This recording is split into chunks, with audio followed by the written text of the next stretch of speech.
En 1954, 7 familias del barrio de Analco, en Guadalajara, compartían la misma dirección postal en los registros municipales. 7 familias en un solar de 80 metros cuadrados. Los números no cuadraban. La pregunta era simple: ¿dónde dormían realmente esas 42 personas? Lo que el doctor Eduardo Mendoza descubrió al final cambió para siempre la forma de detectar encierro doméstico en México. Al terminar este video, sabrás reconocer 3 señales concretas de riesgo que funcionan hoy en cualquier ciudad del país. Mi nombre es Eduardo Mendoza, médico inspector de la Secretaría de Salubridad. Llegué a Guadalajara en marzo de 1954, con órdenes específicas: revisar las condiciones sanitarias del creciente barrio de Analco. La ciudad se expandía rápidamente y necesitábamos mapear cada vivienda para prevenir epidemias. La primera anomalía apareció en el expediente 47B, Taller Mecánico Hermanos Vázquez, calle Analco 134. 42 residentes registrados, pero una sola toma de agua potable. Permíteme advertirte que esta historia toca temas de encierro doméstico y coacción familiar. No habrá descripciones sexuales ni violencia gráfica. Tampoco romanticemos relaciones entre parientes. Nuestro objetivo es comprender para prevenir. Las víctimas nunca tienen culpa de su situación. El taller ocupaba una esquina estratégica entre la calle Analco y la avenida Federalismo. Los hermanos Vázquez habían construido su reputación reparando los camiones de carga que conectaban Guadalajara con el puerto de Manzanillo. Su clientela era fiel. Los choferes hacían fila para que Aurelio Vázquez, el maestro mayor, revisara personalmente sus motores. Pero algo en esa fidelidad me incomodaba. Los clientes esperaban en silencio, evitaban mi mirada cuando pasaba con mi maletín médico. La primera pista llegó por casualidad. El 15 de abril, mientras revisaba la toma de agua del solar contiguo, escuché un sonido extraño, el goteo constante de una llave mal cerrada. Provenía del interior del taller. Pregunté a Aurelio por qué desperdiciaba agua potable en tiempos de escasez. Su respuesta fue evasiva. Dijo que las tuberías eran viejas, que ya mandaría a arreglarlas, pero yo había visto las instalaciones desde afuera. Eran nuevas, de cobre brillante. ¿Por qué mentir sobre algo tan simple? Pero Aurelio tenía una ventaja que yo subestimé.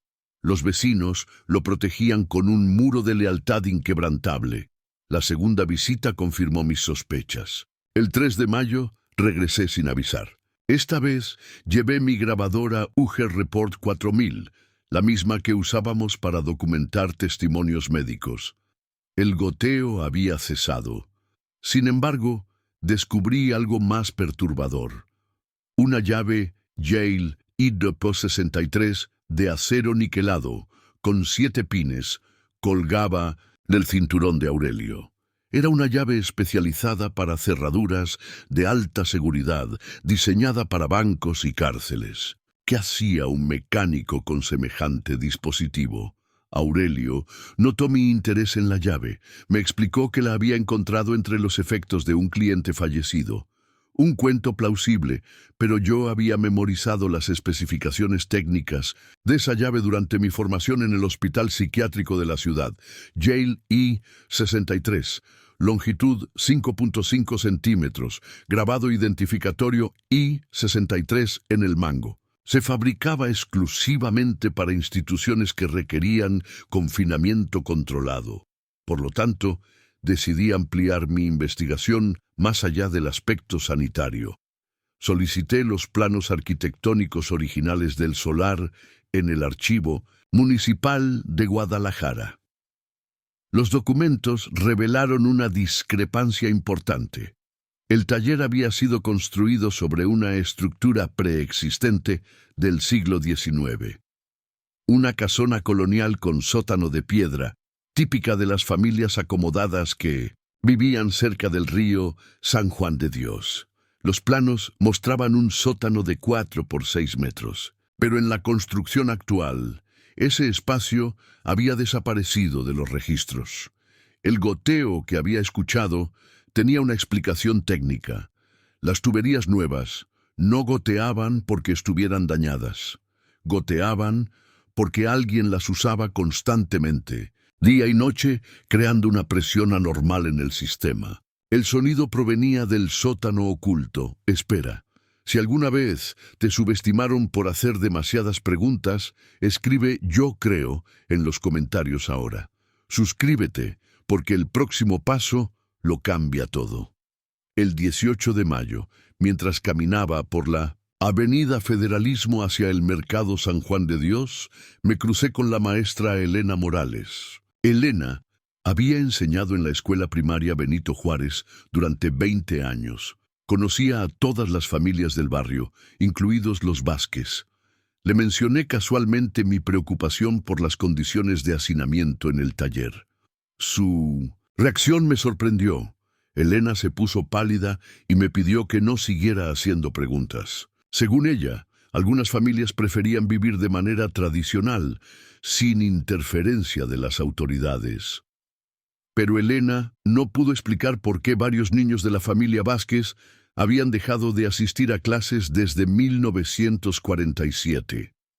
Según los registros escolares, 6 menores habían abandonado repentinamente sus estudios sin justificación médica o familiar. Elena admitió que nunca había visitado personalmente el hogar para investigar las ausencias. Los Vázquez siempre encontraban excusas: enfermedades menores, trabajos familiares urgentes, viajes a pueblos cercanos. La tercera señal apareció cuando analicé los certificados de matrimonio en el Registro Civil de Guadalajara.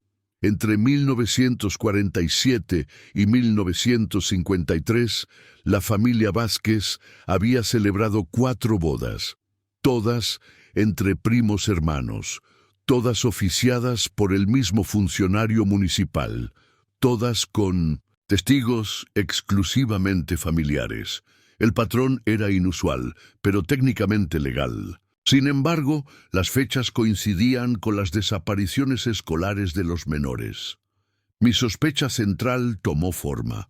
Los Vázquez habían creado un sistema de matrimonios endogámicos para justificar legalmente el aislamiento de algunos miembros familiares. Los menores que dejaban la escuela reaparecían meses después como cónyuges adultos, evitando así cualquier pregunta sobre su paradero temporal. El 2 de junio, armado con esta hipótesis, regresé al taller para una confrontación directa. Aurelio me recibió con su cortesía habitual, pero noté que la llave Yale había desaparecido de su cinturón. Le pregunté específicamente por el sótano de la casona original. Su negación fue categórica. No existía ningún sótano, nunca había existido. Los planos del archivo municipal estaban equivocados, según él, pero yo había preparado una trampa técnica. Traje conmigo un estetoscopio médico y, con la excusa de revisar las tuberías por filtración, golpeé sistemáticamente el piso del taller.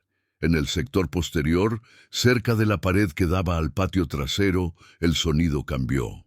El suelo hueco produjo un eco característico que confirmaba la existencia de un espacio vacío debajo. Aurelio se puso nervioso cuando escuchó el eco. Intentó distraerme mostrándome los motores en reparación, ofreciéndome café, preguntando por mi familia. Pero yo había detectado algo más, un olor leve a cloro industrial, el mismo desinfectante que usábamos en los hospitales para mantener condiciones sanitarias en espacios cerrados sin ventilación natural. Por lo tanto, solicité una orden de inspección sanitaria urgente. El trámite requería justificación médica específica, así que documenté 3 riesgos para la salud pública: hacinamiento extremo, sistema de drenaje deficiente y uso indebido de desinfectantes químicos. La orden fue aprobada el 15 de Minades. Junio de 1954. Pero Elena Morales me buscó esa misma tarde en mi oficina de la calle López Cotilla. Traía consigo un cuaderno escolar con anotaciones a mano. Me mostró las listas de asistencia de 1947. Los 6 menores desaparecidos habían sido marcados como trasladados por motivos familiares. El mismo día, 23 de octubre de 1947. Elena había guardado el cuaderno durante 7 años, esperando que alguien hiciera las preguntas correctas. La maestra me confesó que había visitado el taller una sola vez, en diciembre de 1947. Aurelio la recibió en la entrada y le aseguró que los niños estaban bien, que la familia había decidido educarlos en casa por razones religiosas. Elena no insistió porque los Vázquez tenían reputación intachable en el barrio, pero había notado algo extraño: el sonido del goteo constante de agua y un olor fuerte a cloro que le había causado dolor de cabeza. Elena validó mi hipótesis con una prueba física. En el cuaderno había pegado una nota manuscrita que Aurelio le había entregado en 1947. La nota, firmada por el patriarca de la familia, explicaba que los niños recibirían educación familiar especializada en un ambiente controlado para su propio beneficio. El papel tenía manchas de humedad y olía levemente a cloro. La fecha límite llegó inesperadamente. El 20 de junio, un camionero de Manzanillo se presentó en mi oficina con una denuncia urgente. Había dejado su camión en reparación nocturna en el taller Vázquez. Durante la madrugada, despertó en su cabina por ruidos extraños: voces apagadas, sollozos, el sonido metálico de una cerradura al abrirse y cerrarse. Cuando preguntó a Aurelio por los ruidos, le dijeron que habían sido gatos callejeros peleando en el patio. Pero el camionero había sido guardia penitenciario en Tepic durante 5 años. Sabía distinguir entre ruidos de animales y voces humanas en confinamiento. Me pidió que investigara inmediatamente, porque tenía la certeza de que alguien estaba pidiendo ayuda desde debajo del taller. Elena Morales decidió acompañarme en la inspección oficial del 21 de junio. Como testigo educativo, su presencia legitimaba la preocupación por el bienestar de los menores desaparecidos. Llegamos al taller a las 10:30 de la mañana con la orden judicial en mano. Aurelio intentó postergar la inspección. Argumentó que varios familiares estaban enfermos, que el taller tenía trabajos urgentes que completar, que sería mejor regresar la semana siguiente. Pero la orden judicial no admitía dilaciones. Elena mostró el cuaderno escolar y exigió una explicación sobre el destino de los 6 menores. La familia Vázquez reaccionó de manera coordinada. 10 adultos se colocaron en semicírculo bloqueando el acceso al sector posterior del taller.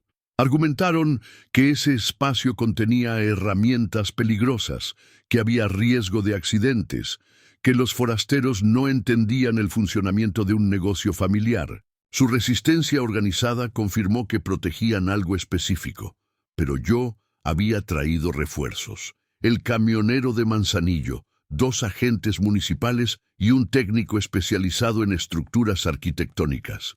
Elena documentaba cada intercambio en su cuaderno, creando un registro legal de la resistencia familiar. El técnico confirmó mi diagnóstico sobre el piso hueco. Además, detectó corrientes de aire anormales que indicaban comunicación con espacios subterráneos. El olor a cloro se intensificaba cerca del sector bloqueado por la familia.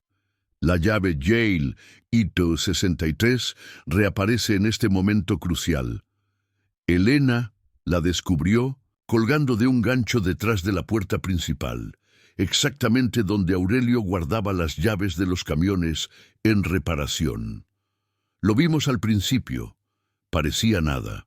Una llave común entre muchas herramientas. Pero esa llave específica abría una cerradura que no pertenecía a ningún camión. Por lo tanto, exigí que Aurelio nos mostrara qué abría esa llave.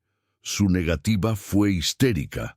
Gritó que los médicos del gobierno querían destruir las tradiciones familiares, que el taller era propiedad privada, que teníamos que marcharnos inmediatamente. Pero Elena había anotado un detalle crucial en su cuaderno. La llave tenía una etiqueta de papel pegada que decía sótano de reserva. El momento decisivo llegó cuando el técnico arquitectónico localizó el mecanismo de acceso. Una sección del piso, camuflada bajo una plancha metálica, se deslizaba horizontalmente, revelando escalones de piedra que descendían hacia la oscuridad. La llave Yale IT-63 encajó perfectamente en una cerradura moderna instalada en la parte superior de los escalones. El olor a cloro se intensificó cuando abrimos la cerradura. También escuchamos algo inesperado. El goteo de agua que había detectado desde mi primera visita provenía de una tubería improvisada que llevaba agua potable al sótano oculto. Elena fue la primera en descender. Como maestra, tenía experiencia tratando con menores en situaciones difíciles. Lo que encontró cambió su vida para siempre. 4 adultos jóvenes entre 18 y 24 años vivían en el sótano desde 1947. Eran los 6 menores desaparecidos de la escuela, ahora convertidos en 2 parejas casadas legalmente entre primos hermanos. Las condiciones eran técnicamente habitables pero psicológicamente devastadoras. El sótano tenía ventilación artificial, agua corriente, servicios sanitarios básicos y catres improvisados. Los habitantes habían sido convencidos de que el mundo exterior era peligroso, que la familia los protegía manteniéndolos alejados de influencias corruptoras. Habían desarrollado una dependencia total de Aurelio y los adultos mayores. Pero había una revelación aún más perturbadora. Elena descubrió que uno de los habitantes del sótano era en realidad una víctima de otra familia del barrio. Una menor que había desaparecido en 1946 y había sido adoptada por los Vázquez bajo el pretexto de protegerla de padres alcohólicos. La red de encierro doméstico era más amplia de lo que habíamos imaginado.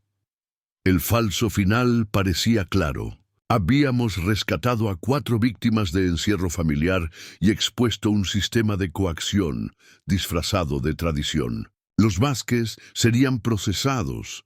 Las víctimas recibirían atención médica y psicológica. El caso se cerraría como un éxito de las autoridades sanitarias. Pero había algo que nadie notó durante esas primeras horas de celebración.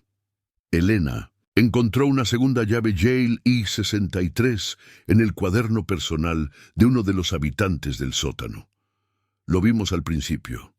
Parecía nada. Una llave idéntica a la primera, pero con una etiqueta diferente: casa de huéspedes. Los habitantes del sótano no eran solo víctimas, también eran cómplices vigilantes de otras víctimas en una ubicación diferente. La segunda llave abría un cuarto tapiado en la casa contigua al taller, propiedad de la familia González, aparentemente ajena al caso Vázquez. Allí descubrimos a 3 menores más, mantenidos en condiciones similares, bajo el pretexto de cuidado especializado para niños problemáticos. Los habitantes del sótano del taller funcionaban como vigilantes rotativos de esta segunda ubicación. La reviravolta ética llegó cuando interrogamos individualmente a los habitantes del sótano. Elena había plantado desde el principio una estrategia sutil para ganar su confianza. Durante sus visitas como maestra, había enseñado discretamente técnicas de escritura secreta a varios alumnos en caso de emergencia. Uno de los habitantes había usado estas técnicas para documentar durante 7 años las rutinas de vigilancia, los horarios de alimentación y los nombres de otros colaboradores en el barrio. Elena no había sido una testigo pasiva durante esos 7 años. Había mantenido contacto indirecto con las víctimas a través de mensajes cifrados dejados en libros escolares que Aurelio llevaba ocasionalmente al sótano para mantener educados a los jóvenes. La maestra había estado preparando secretamente el rescate, esperando el momento preciso cuando un funcionario oficial como yo hiciera las preguntas correctas. El cuaderno de Elena contenía un mapa detallado de la red de encierro doméstico en el barrio de Analco. Habíamos descubierto solo la punta del iceberg. 5 familias, aparentemente respetables, participaban en un sistema coordinado de cuidado familiar especializado que afectaba a 17 víctimas menores y adultos jóvenes. La investigación se expandió durante los meses siguientes. Descubrimos que los matrimonios entre primos hermanos eran solo una parte de un esquema más complejo. Las familias participantes intercambiaban víctimas entre ubicaciones diferentes para evitar la detección de las autoridades. Los talleres mecánicos, carpinterías y comercios familiares proporcionaban la cobertura perfecta para justificar movimientos nocturnos, ruidos extraños y consumo elevado de recursos básicos.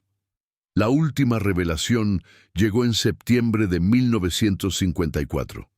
El reloj de pared del taller Vázquez, un Junghans mecánico de 8 días, había estado detenido a las 19:12 desde octubre de 1947, la fecha exacta cuando desaparecieron los 6 menores de la escuela. Elena descubrió que Aurelio había detenido manualmente el reloj como recordatorio del momento en que la familia había logrado completar su proyecto de protección familiar. Durante el rescate del 21 de junio, el reloj volvió a funcionar cuando abrimos las puertas del sótano. Las víctimas interpretaron esto como una señal de que su tiempo de encierro había terminado. Elena había notado el reloj detenido desde su primera visita en 1947, pero no había comprendido su significado. Hasta el desenlace final lo vimos al principio. Parecía nada, un reloj viejo detenido en un taller mecánico, pero ese reloj marcaba el momento exacto cuando una comunidad había decidido silenciar su conciencia y permitir que el horror doméstico floreciera tras fachadas respetables. El caso Vázquez cambió los protocolos de inspección sanitaria en toda la República Mexicana. Establecimos 3 señales concretas de alerta temprana que funcionan hasta hoy. Inconsistencias en registros de residencia versus infraestructura básica.